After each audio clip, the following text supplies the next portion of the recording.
Red Station, les infos, Simon Soudin.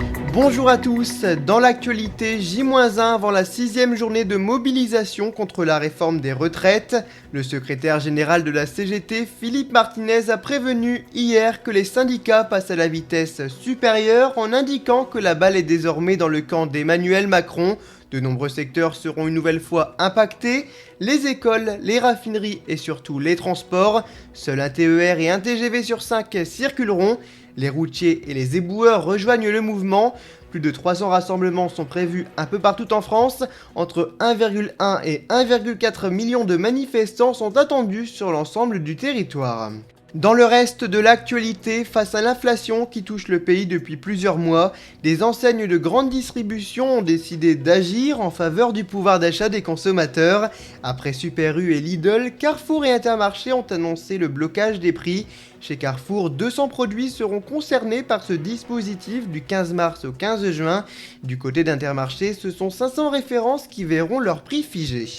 La 59e édition du Salon international de l'agriculture a fermé ses portes hier soir à 19h. Plus d'1 millier d'exposants et 4000 animaux ont occupé le parc des expositions à la porte de Versailles pendant 9 jours.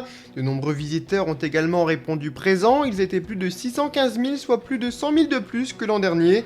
Les organisateurs ont réagi en indiquant que cette affluence prouve que le salon reste le rendez-vous préféré des Français. L'événement sera de retour en 2024 du 24 février au 4 mars. Les inscriptions pour la 6e édition de la Hungry Color à Saint-Omer ont débuté ce week-end. Il s'agit d'un événement organisé par la Croix-Rouge de la ville qui aura lieu le dimanche 7 mai.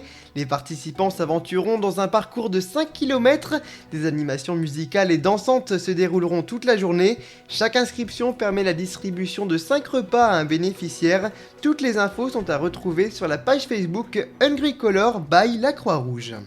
Et on termine ce flash avec un mot de sport. Hier, l'équipe senior du Sporting Club Hasbrouckois affrontait Boulogne-sur-Mer dans le cadre du championnat. À la fin du temps réglementaire, les deux équipes étaient ex-aequo, mais à l'issue du temps additionnel, ce sont les Boulonnais qui ont remporté le match 2-1. Il s'agit de la première défaite de la saison en championnat pour le SCH. De leur côté, les équipes réserves et post-formation du club ont remporté leur match. Voilà pour l'actualité, on se retrouve la semaine prochaine. Bonne journée à tous.